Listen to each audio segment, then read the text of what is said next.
Next Tuesday, June 24th, the County Commissioners will hold a public hearing regarding a text amendment for the planned unit development known as Stewart's Grant.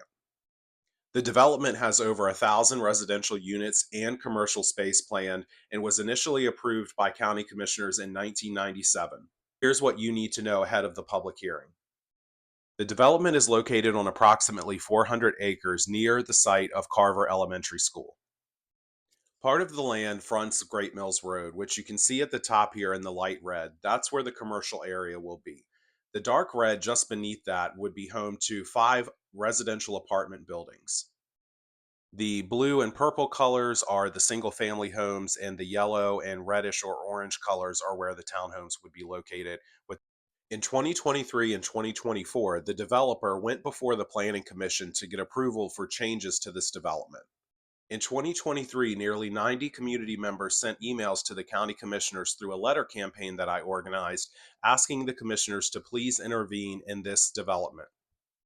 In the 30 years since this was originally approved, the surrounding area and the county in general has seen significant development.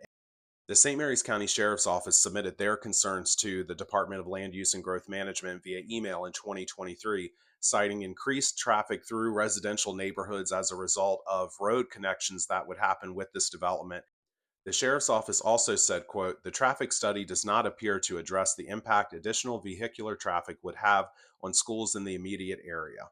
The attorney for Stewart's Grant also addressed the Sheriff's Office concerns at a meeting back in 2024.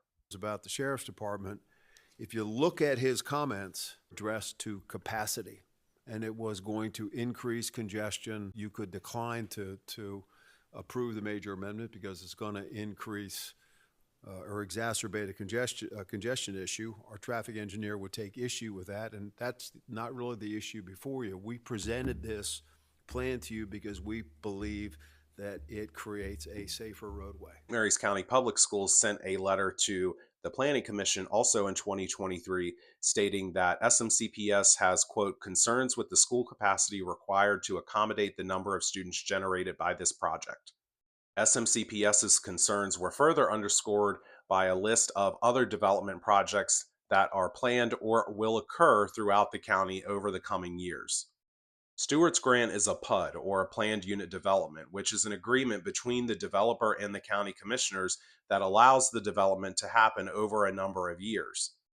When this development was originally approved in the late 90s, the Adequate Public Facilities Report said there was enough school capacity to meet the needs of the development. Here's County Attorney John Hauser explaining to the Planning Commission why school capacity is not a relevant concern at this time. Chapter 70.14 of the Comprehensive Zoning Ordinance says that for PUDs that do have approved APF prior to September of 2008, which this PUD does, school seat capacity is not part of the APF review. That was also an opinion that was shared by the attorney for Stewart's Grant. Stewart's Grant is looking to get approval from the county commissioners on a few different things. The first change is to reduce the number of dwelling units from 1,122 to 1,084. The developer also wants to alter the design for the extension of Bay Ridge Road, changing it from 4 lanes to 2 lanes and making it more narrow. The updated agreement would also set a binding phasing schedule, which would see approximately 108 units built per year.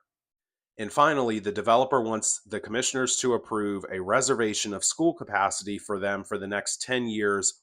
According to projections available in the planning documents, the development would now require 233 elementary, 116 middle, and 165 high school seats. That could be an issue, especially given the recent notice that St. Mary's County Public Schools is starting its redistricting process. That process is expected to play out over the next year or so, with a final plan revealed to the public in spring of 2026 and taking effect in the 2026-2027 school year. Construction for Stewart's Grant is not projected to start until 2027. It's unclear how the reservation of the school capacity for Stewart's Grant may affect the redistricting process. The county commissioners have the authority to deny these text amendments, and they also have the power to revoke the PUD agreement overall. That was something that I and other residents advocated for in the past.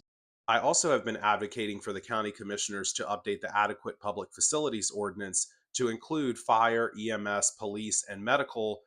Ultimately, the county commissioners will need to hear from residents next Tuesday at 6:30 p.m. Especially if you live in the Lexington Park, Great Mills area, this will directly affect your daily life. You can also email your concerns to the county commissioners at this email address ahead of the public hearing on Tuesday. Be sure to check out my website, informedstmarys.com. There's an article there with all the in-depth information you need about this development.